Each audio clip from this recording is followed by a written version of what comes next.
Good morning. Good morning. Another magnificent day, but today it's a little cooler, which is very nice. But yesterday the sunshine was wonderful. So yesterday, if you exercised, it had to be early morning or late afternoon, isn't that right? But today it's a little bit nicer. In our next lecture we're going to look at exercise, but what I want to look at right now is water. What type of water should we be drinking, and when should we be drinking it, and why should we be drinking water? A man said to me, "Everyone tells me to drink water, you told me why." So let me tell you why. So let's have a look at water loss in a day. So from the kidneys, now please bear with me here because I'm an Australian, so I'm going to say litre, but I think you realise in the US a quart is the same as the litre. So from the kidneys we have 1.5 litre loss in a day.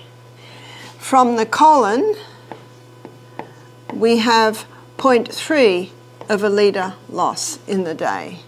From the lungs we have a 0.2 of a litre loss. And what's a surprise to most is from the skin we have a 0.5 of a litre loss. So that's 2.5 litre loss, so litre loss in a 24-hour period. We need to be replacing 2 litres or 2 quarts of water. Well, what about the other? Well, in our magnificent breakfast this morning, we had water coming in through our mango, through our grapefruit, so you see your fruits and vegetables also supply some fluid, but we need to have at least 2 litres of pure water a day. So here's the rule of thumb. So 50 pound body weight to 1, well, I'll say quart for your sake, for 1 quart or 1 litre. So that means if someone is 100 pound, they should be having 2 quarts a day. And I guess someone gets very concerned if they're 200 pound. Does that mean I've got to drink 3 quarts a day? Well, that's a good incentive for weight loss. And if someone's only drinking 2 glasses of water a day and they're 200 pound, they can get very discouraged at that news. So you know what I say, Rome wasn't built in a day. You just start little by little by little to drink more. But it's a good rule of thumb for children because children need water. And you watch, a child gets up in the morning, runs around and plays for a while, sit down for breakfast. What's the first thing they want to do straight after breakfast? Water. Because they sat to eat dehydrated. Same with the adults. How many adults get up in the morning, first thing they have is, say, orange juice and a cup of coffee. Isn't that the traditional breakfast fluids? And what are they doing when they have their orange juice and their cup of coffee? They're thirsty, they're trying to hydrate, but neither will hydrate them. How clean would your body be if you washed it in orange juice? How clean would your body be if you washed it in a cup of coffee? Water and water alone will supply what the body needs. And there's a book called One of the Body's Many Cries for Water. It's by Dr. Batman Geheldij. We'll call him Dr. B, an Iranian doctor. And his story is very interesting. He was in prison, political prisoner, and all the patients, not patients, but the residents in the jail would come to him because he's the doctor. And he had nothing. So he just kept giving everyone a glass of water. And, they were happy because he actually did something. And every 15 minutes, he'd give them another glass of water. And so he'd come and see them, give them another glass of water. And to him, it was a bit of, what else can I do? But then he noticed something. They all were getting better. In fact, the word went round, we've got the best doctor here in this jail. Everyone's getting better. So he put his detective hat on. Why are they getting better? All I'm doing is giving them water. And out of that came his book, One of the Body's Many Cries for Water. And what's fascinating about his book, I'm pretty sure it's in the bookshelf there, is he goes into every single body function, because don't you love it when someone says, why is this happening? And then investigate and then write a book, and we can read that book and go, well, looky there. No need to reinvent the wheel. This guy's done it all. And what he found was the first place that water is lost is the stomach. Because lining our stomach, we have a thick mucosa lining, and in that thick mucosa lining is sodium bicarbonate. And that sodium bicarbonate is in the stomach lining, so that if any stomach acid tries to go through, it's immediately negated or neutralised, so that the hydrochloric acid doesn't eat out our stomach. But one of the first places that water is taken from in dehydration is the lining of the stomach. And so when someone is dehydrated, they can have a very thin stomach lining. And when there's a very thin stomach lining, there's no sodium bicarbonate in there. And so the stomach acid can easily start to eat its way through. And then because there's damage, our body's own microorganisms change roles and become the clean-up team. Remember Monday, where we looked at the cycle of life? And they change roles and become the clean-up team. Remember what its name is? Bacteria. And they've given them a name in the stomach. It's called Helicobacter. You've heard of it? Yes. Helicobacter pylori. Helicobacter pylori is blamed for stomach ulcers. Students, what's the cause of stomach ulcers? Well, the number one, it's actually dehydration. And Dr. B claimed that at the writing of his book to have cured 3,000 cases of stomach ulcer with water alone. Because the first place that the water is taken from is the lining of the stomach. And the first place it goes to is the lining of the stomach. So a glass of water, half an hour before the meal, the first thing it'll do is it'll thicken that mucosa lining on the stomach. So there's a couple of doctors from Australia, Western Australia, that got a Nobel Prize for discovering that Helicobacter pylori causes stomach ulcers. They were even putting Helicobacter pylori into someone's stomach and, yeah, stomach ulcer. But you know what my question is? Well, were they dehydrated? How much water were they drinking? Are they coffee drinkers? We had a pathologist attend our program. He said, we did studies on coffee and we found it took 5 glasses of water to make up for the dehydrating agents in 1 cup of coffee. Now, when you look at that, I think you'd agree with me, the nation's dehydrated. And Dr. B's book, One of the Body's Many Cries for Water, it actually explains why all of these ailments are happening. The other title to his book is, he's not sick, he's thirsty. The other title to his book is, subtitle, Don't Treat Thirst with Medications. Because when you do take medications, what does that do to your hydration status? Lessens it even more. I know as a psychiatric nurse, you'd be talking to the patients and you can tell their mouth is dry by the way they're talking. So what do? Oh, Coke, coffee. Is that helping? Not at all. In fact, it's contributing to the fact that they're still in the psychiatric hospital, because our brain is 85% water. From the neck down, we're 75% water. Our brain is a hydroelectric system. No hydro, no electricity. A person can actually develop negative thought patterns in a dehydrated brain. And most people know that their headache possibly is due to dehydration. My husband rang me one day, 3 o'clock in the afternoon, he was driving. He said, I don't know what's the matter with me, I've got a migraine. I can hardly drive. So you know what my first question always is? How much water have you drank? And he went, oh dear. He said, I haven't drunk any water since I woke up this morning. So he woke up in the morning and had water. He had breakfast, must have got busy, had lunch, and now we are 3 in the afternoon. He is chronically dehydrated.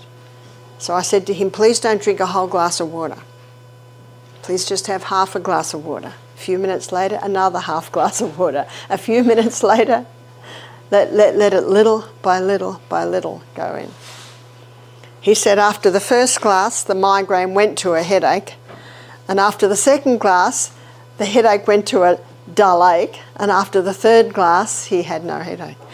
Now, isn't it nice if you can resolve every headache just with water? But unfortunately, not every headache is just due to dehydration. But I like to use the process of elimination. Let's try water first. And Dr. Batman Geheldage in that jail was finding all these problems resolving just because he was giving water. In fact, when the politics changed and he was finally released, he said, look, do you mind if I stay? They've never had anyone say that before. He said, I'm right in the middle of this very interesting research. And he's presented at in medical journals, he's presented at medical conferences, and out of all of those talks he gave, he's written the book, One of the Body's Many Cries for Water. But it's not a popular message, is it? You can't make a lot of money out of water. I want to relate to you something that happened at our retreat. This was down in Melbourne. We had a guy come, he was from South Africa, he was early 50s. He came with his wife. He did not want to be at our health retreat, and we quickly worked that one out. He was very short and bristly, and his wife was looking very uncomfortable. She'd paid the whole amount, so they had to come. Wise wife. She didn't put a down payment, she paid the lot. And as I'm asking him questions, he was very short in his answers. I said, how much water do you drink a day? 2 litres. I thought, oh, well, he's a good water drinker, let's move on. Are you on any medication? Yes, I am. I'm on a different medication every month. I've got Helicobacter pylori in my stomach. How long have you been doing this for? 5 months. That's a different antibiotic every month to kill Helicobacter pylori. And every month when he goes back to the doctor, they just do breath tests now. It's still there. What's the definition of insanity? To do what you've always done and expect different results. I'm not criticising him. I think he and the doctor are hoping that the next antibiotic will really wipe it out. I said, are you interested in looking at an alternative? He said, no, thank you very much. I'm very happy with my medication. God's government is a government of freedom, and what's freedom based on? Free choice. So I respect his choice. Even if I don't agree with it, I must respect his choice, and I do. After the first lecture where I talked about the body's ability to heal itself and how it will heal itself when you give it the right conditions, he and his wife came up to me and said, that made more sense than anything we've heard for a long time. We've actually agreed to let you advise us on what to do with this stomach. I said, well, I can't tell you what to do. Only you and your doctor have authority over your medication. But this is what I'd do. I would stop that antibiotic, and I would take the herb I'm going to advise, which is slippery elm. Slippery elm coats, soothes and heals the whole lining of the gut. It's the powdered bark of the slippery elm tree. You put water with it and it goes, one could say, a little slippery, and it just coats and soothes. And I said, it's your choice. He said, we're willing to do that. He said, I've had stomach pain for 25 years. He said, I've been all over the world. No one can help me. So every lecture, this man got a little bit more interested and a little bit more interested. And at the end of the week, when he sat in front of me for the final consultation, he had a great big smile on his face. I said, you've got something to tell me, haven't you? He said, yes, I've had no stomach pain for 2 days, first time in 25 years. I said, that's great news, Paul. He said, but I've got more news. And this is what excited me even more. He said, I've worked it out. We're the doctor. This is the mirror. I'm just the teacher. And I love teaching people how to be their own doctors. I said, what was the cause, Paul? He said, I was drinking 1 litre of water with every meal. So every meal, he's watering down his hydrochloric acid. Did you know that hydrochloric acid is antibacterial, antifungal?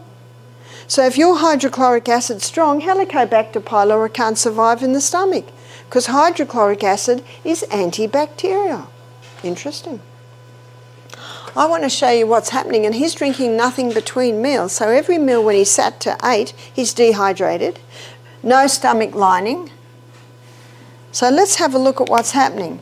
So here's Helicobacter pylori just doing its job, and by the way, every month when the antibiotic comes in, it kills the Helicobacter pylori off, but because the damage is still there, more Helicobacter pylori comes along to clean it up. See, if you don't turn the tap off, you're still going to be mopping up. When he sits to eat, hydrochloric acid's released, and hydrochloric acid is just about to come down and wipe out Helicobacter pylori. And then what does the man do? Has a great big drink of water. What does that do to hydrochloric acid? We all remember from chemistry days, water dilutes acid. Helicobacter pylori goes, whew, that was close, chomp, chomp, chomp. He learnt in the lectures the importance of drinking between meals and not with meals. And you've probably noticed yourself, if you sit to your meal hydrated, you don't need to drink. We did talk about it yesterday. I think that's a habit, reaching for the cup. But as you'll see tomorrow, you can rewire your brain. You can train it out. So he's drinking between meals. So what does that do to his stomach lining? Puts a nice thick lining on the stomach. And then when he smells, starts to eat food, hydrochloric acid's released. Hydrochloric acid comes down, wipe out, wipe out, wipe out. His body healed itself. We've got everything we need in this body to heal us. We just need to give it the right conditions. How simple is that? If someone says to me, I've got Helicobacter pylori, I said, congratulations, we all have. It's only when it's in a large amount, and then the question is why? Why is it in a large amount? Remember Dr. B? He cured 3,000 cases of stomach ulcer just with water. Just with water. How simple is that? So simple. So this man has been all over the world trying to get help, and then he came to a health retreat in the hills in Victoria and learnt the conditions to give his stomach for healing. So we come down the gastrointestinal tract and we come to the pancreas. Here's the pancreas. And the pancreas releases 2 hormones into the blood, and it also releases hormones into the gut. Or enzymes into the gut, hormones into the blood. What are the hormones going into the blood from the pancreas? It's insulin and glucagon.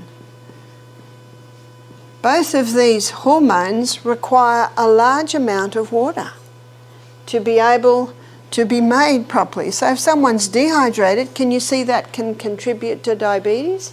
From the gut, they're great big long names, so I'm just going to give you, there's about 4 enzymes that are released to finalise the digestion of our food. These enzymes, there's one enzyme that finalises starch digestion, there's another enzyme that finalises fat digestion, and that's your polyunsaturated, because remember your saturated is broken down under the tongue, the enzyme under the tongue.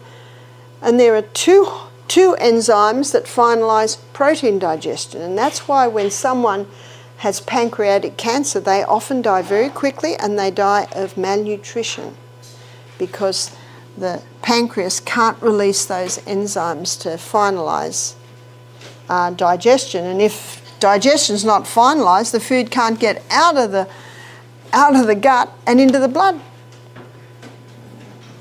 So let's keep going down the gastrointestinal tract and look at the effect of water. So moving on down the gastrointestinal tract, we come to the colon. And one of the main functions of the colon is to take water out so stools are formed. if a person is dehydrated, more water gets taken out than should be taken out, so we're left with rabbit pellets and cement. So constipation can be a result of dehydration. Again, it's contributing factors, and what I love about these laws, there's just not one law. It's a little bit of all of them. And with some people, it's majorly lack of water. But with other people, some people say, but Barbara, I'm drinking all my water and I've still got constipation. So you know what my response to that is? Well, it's not the water. Must be something else. And notice with the man with the Helicobacter problem in his stomach, he was drinking 2 litres of water a day, but he was drinking it at the wrong time. That's why the description here is use of water. There's a time to use water and there's a time not to use water. Now, if someone's thirsty after a meal, by all means have a few mouthfuls of water. A few mouths of water is not going to greatly reduce the effectiveness of the hydrochloric acid. But most people that need to drink with their meals is because they sat to the meal dehydrated. So I say to parents, get the children drinking. The mother, the father, look at the clock. Half an hour, 3/4 of an hour before the meal. Get them to drink. Get them to drink then, because the mother knows that if they don't, they're going to want to drink straight after their meals. And if they want to drink after their meals, I would say just have a few mouthfuls, sweetheart. Just a few mouthfuls. So in that way, you're protecting the digestion of your children. But as you'll see tomorrow, the front part of our brain's not fully developed till we're 30. This is foresight. Children don't have foresight. You have to be the foresight for them. What often happens, especially with stomach, is that a couple of hours after the meal, there's often a hunger feeling. But it's usually dehydration, because the body it's not often able to decipher between thirst and hunger. And so always have water. And remember, children say they're starving when they're bored. And it's in a mother heart to want to give the child what it needs.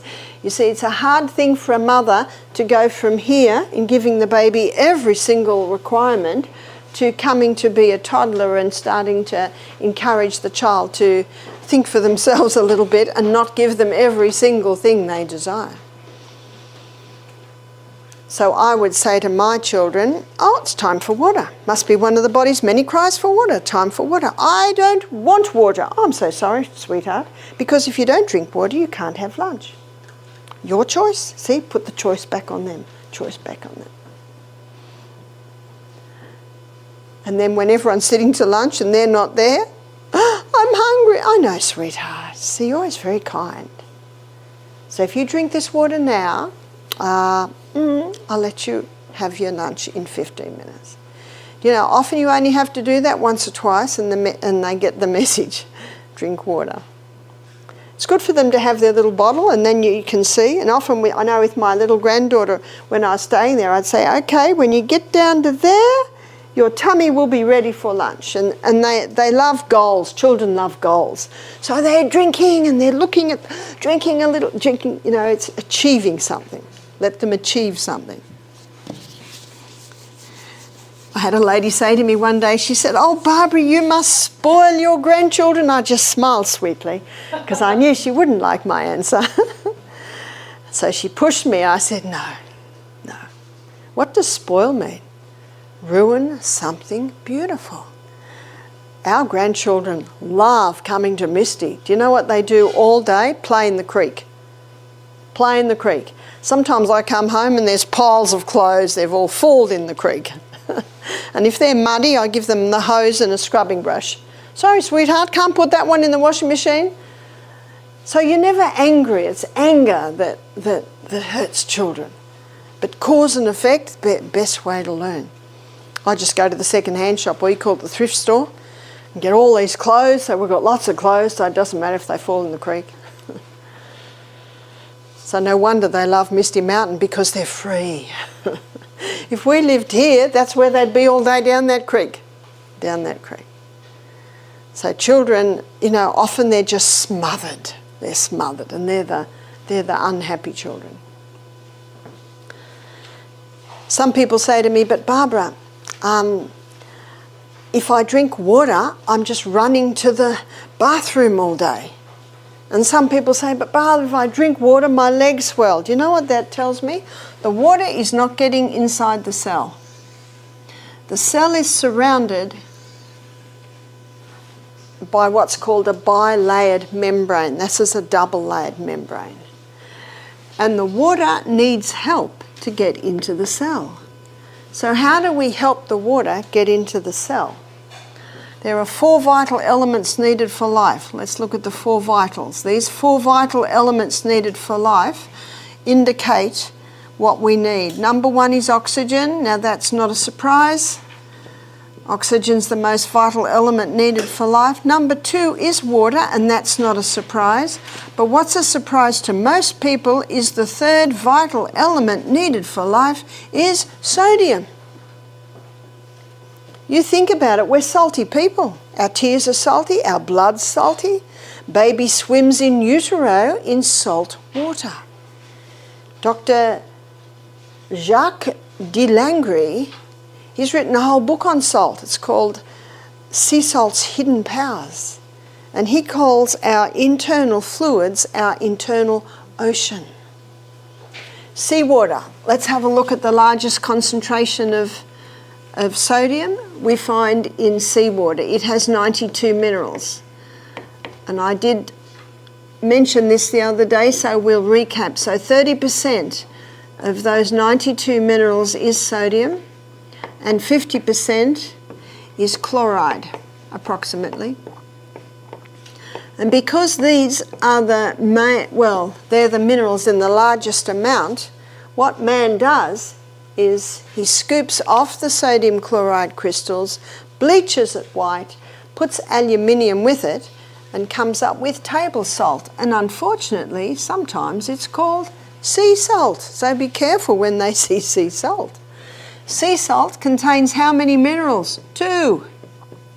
And these are such harsh minerals that if you were to inject them straight into the blood, the person would die. And if you mix a teaspoon of table salt with a cup of water, that amount, and fill up a whole tank and put the fish from the sea into that solution, they all die. So it's actually a dangerous salt. It's actually a poison.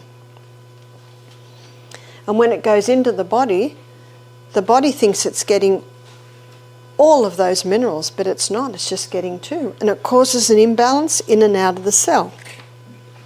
The 4th vital element needed for life is potassium. And you get nice amounts of potassium in your fresh fruits and vegetables. And cayenne pepper is high in potassium. So the highest concentration of mineral inside the cell is potassium. The highest concentration outside the cell is sodium. And there are sodium-potassium pumps that are in the membrane around the cell. And these sodium-potassium pumps are constantly going like this, maintaining the balance in and out of the cell. But when someone has high amounts of table salt, have you noticed people put it on and they don't even taste the food? That's because the table salt, the sodium chloride, is so harsh that it kills the taste buds. So no wonder they have to put so much on.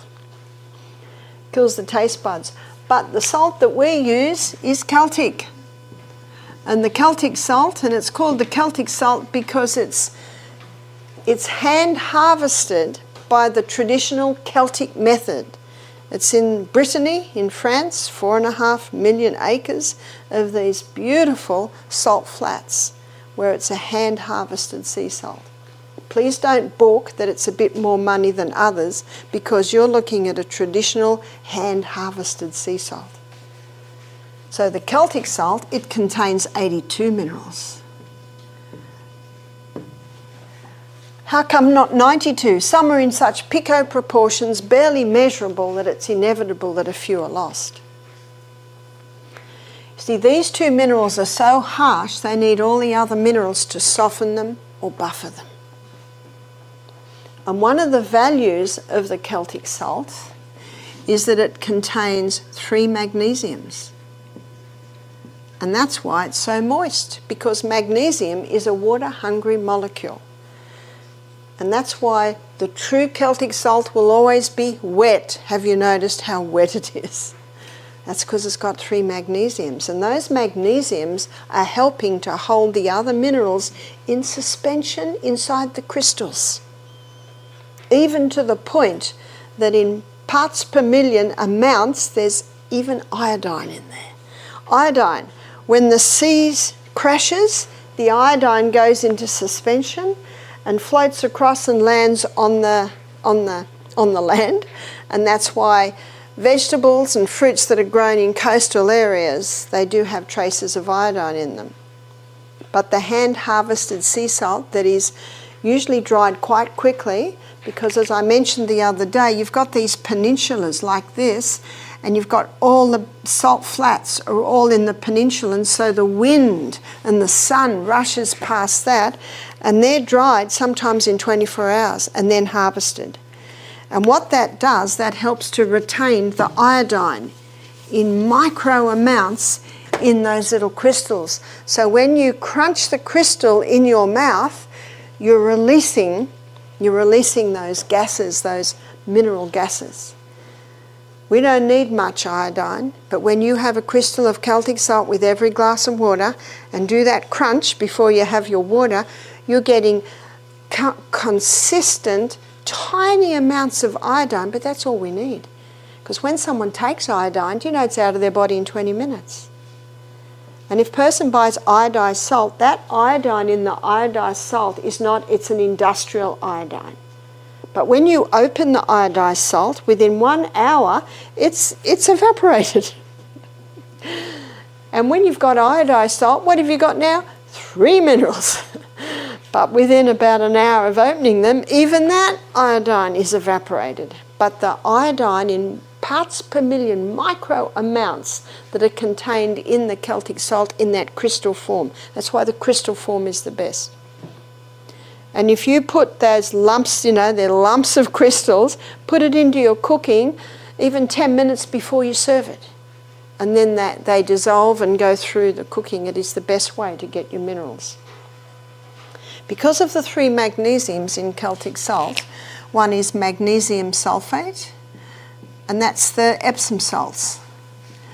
Another one is magnesium chloride, and the other magnesium is magnesium bromide.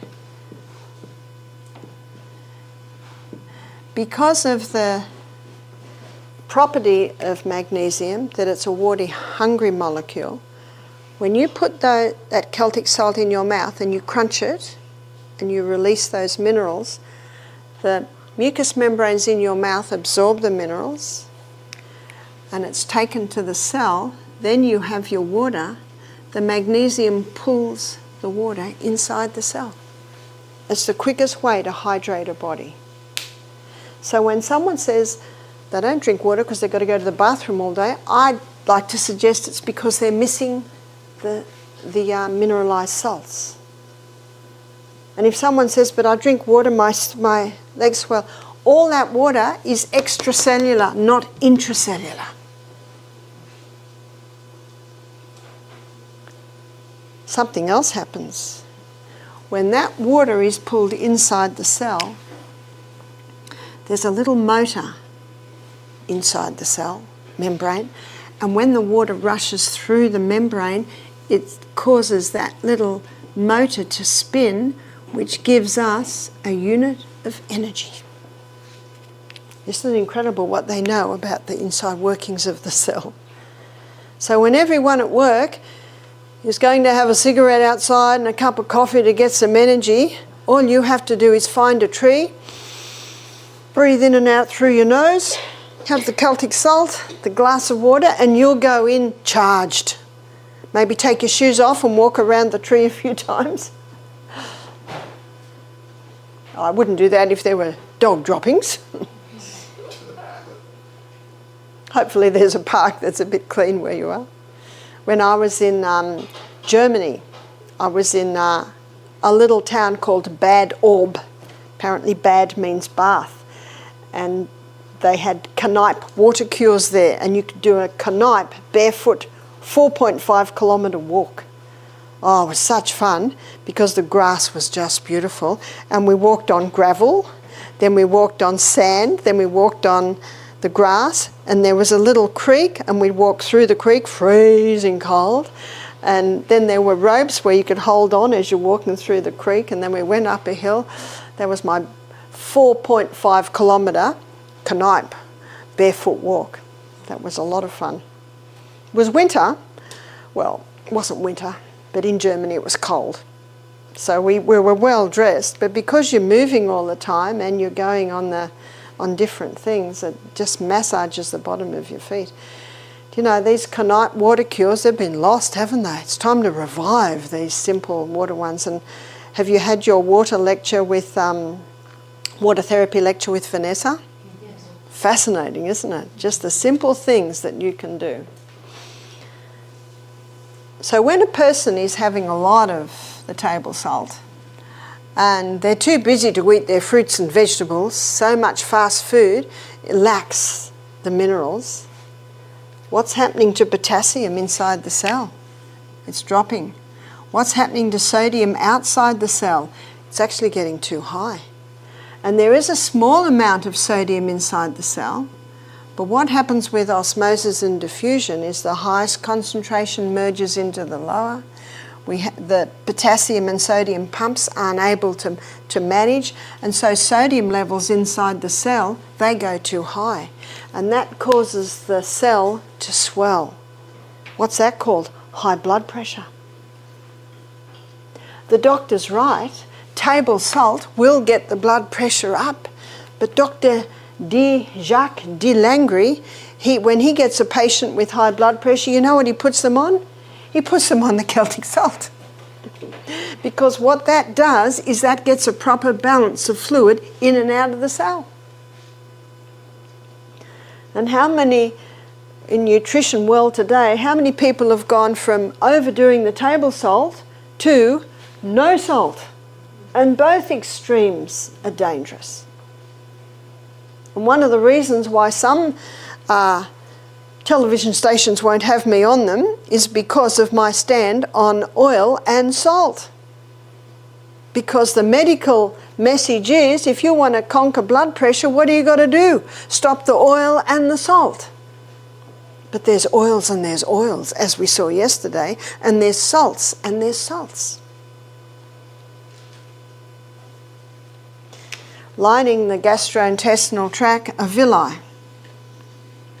And we looked yesterday, up the middle of the villi, you've got your lactein, you've got your blood vessels all through. And anything that goes into our gastrointestinal tract is not part of us until it gets into the blood. And so right now we had breakfast about, how long ago we have breakfast? We had breakfast 2 hours ago we began breakfast. And so bits of food are starting to come through. But how do they get into the blood? They're coming out of the stomach, and this is in the small intestine. Well, there's a receptor site that takes in the glucose. But that receptor site has a carrier. Let's call it like the ticket to get on the train. It has a carrier. And the carrier says, I will not take you glucose unless you come with a molecule of sodium. Now, I just read this in my nurse's anatomy and physiology book. So I memorised the statement so I could give it to you from the horse's mouth. Sodium is the main transport system to get glucose through the brush border and into the blood. I thought I'm going to memorise that one because it's straight from the anatomy and physiology book. So if we don't have enough sodium, what happens to that glucose? Comes in one end and out the other. It can't actually get into the cell. And weren't those red lentils magnificent this morning? And one of the reasons they tasted so good, because they had salt. I remember one morning, because they're Michael's favourite, the red lentils. He always has them with avocado. And he has the sourdough toast with avocado, red lentils on top. It's very nice. So one morning we're sitting down, he had a mouthful, he went, I said, what's the matter? He said, no salt. Sorry, put salt in. Another morning he went, I said, what's the matter? He said, too much salt. Oh, have some more avocado. Because what happens, I'm busy, I get a phone call. And when I get a phone call, sometimes I forget, have I put the salt in? I haven't put the salt in. Mind you, it doesn't happen much. Most of the time it's magnificent. But the point of my story is too much salt is not nice. Not enough salt is not nice at all. So there's a balance. There's a balance. And Matthew chapter 5, verse 13, the Bible says, "Ye are the salt of the earth. If the salt has lost its savour, wherewith shall it be salted? It is henceforth good for nothing but to be cast out and trodden under foot of men." I would like to suggest this table salt has lost its savour. It's lost all the other minerals. And what does the Bible say now? It's now good for nothing but to be cast out and trodden under foot of men. And I thought of that verse when I was in Minnesota in the middle of winter and they're throwing salt on the road to melt the ice. And I said, there we are, that's what you can do with salt. And did you know that most salt is industrialised salt? And that industrialised salt is made for industry. But the sad thing is, some of it's sent to humans. That's horrific, isn't it? No, the salt we humans should be eating is the hand-harvested sea salt that's got all of its minerals in it. And minerals basically glues us together.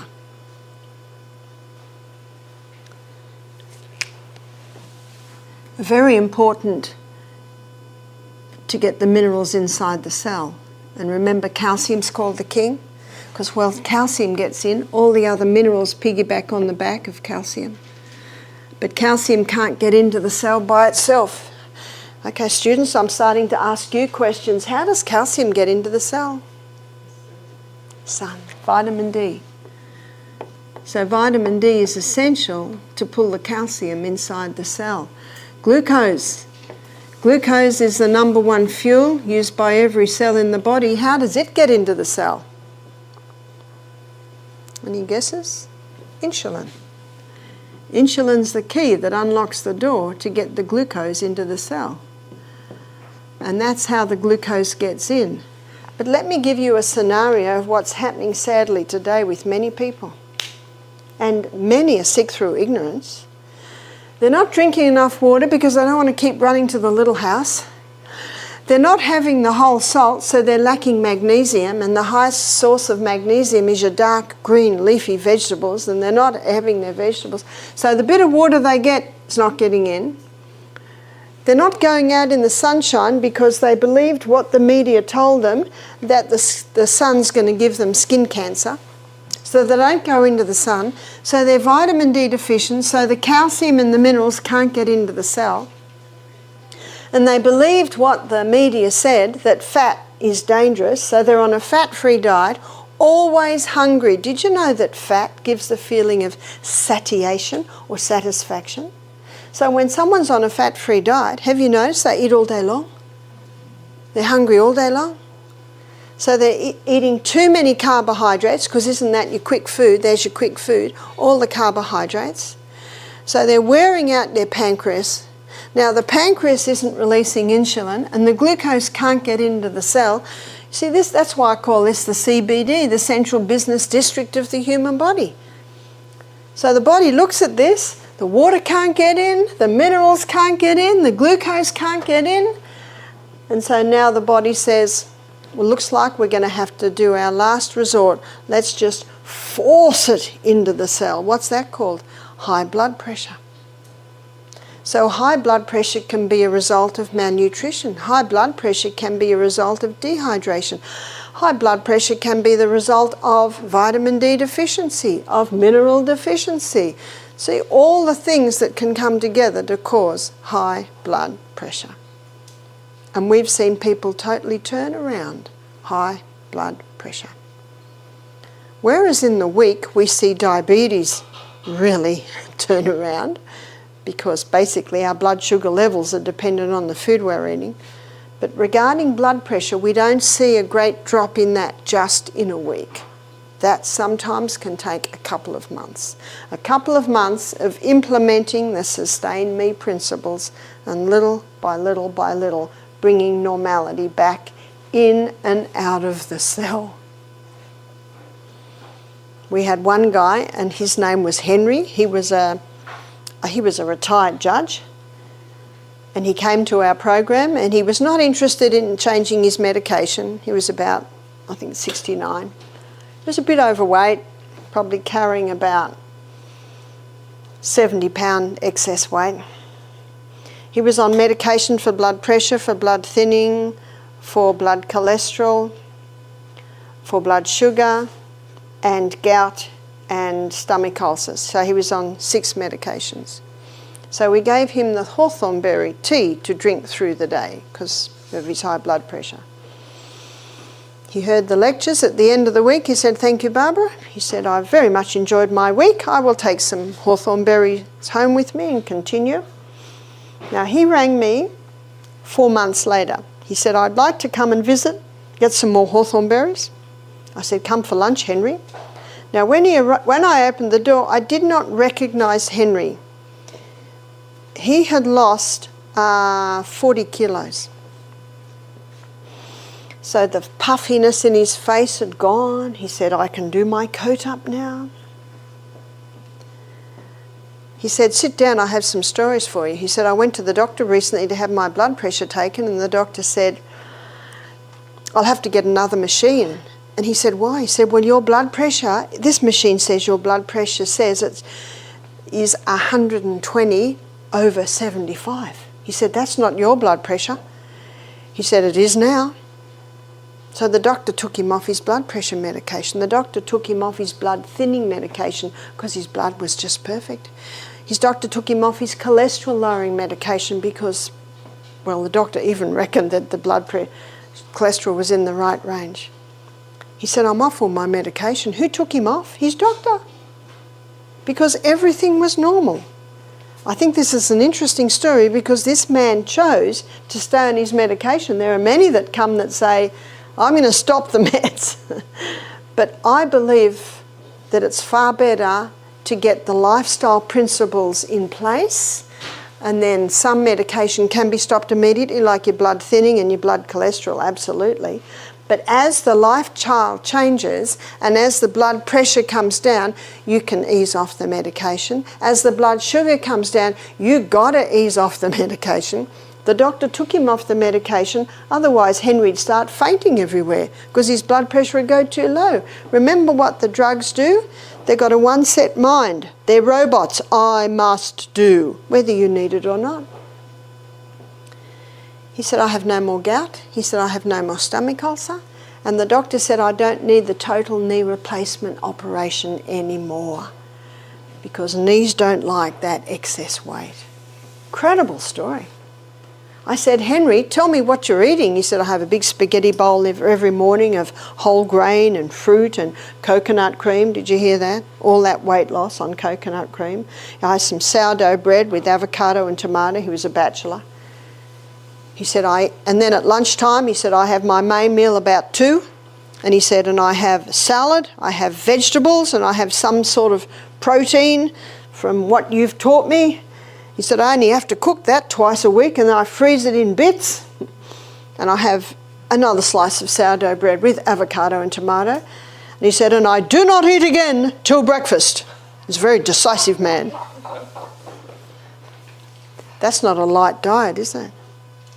In fact, he wrote to me 2 years after that and said, he said, to date it's 70 kilos, 70-pound loss. That's about 38 kilos. He said, "I've stopped coffee. I drink water now." He said, "I don't have wine anymore. If I'm with my friends of an evening," he said, I get the non-alcoholic grape juice wine. I said, "Tell me about your exercise program." He said, "I find I can walk another block every week." So the more he exercised, the stronger he got, the less weight, he could go further for even less effort. I think it's an incredible story, and I know why this man got results. He just did it. He saw it, it made sense, so he just did it.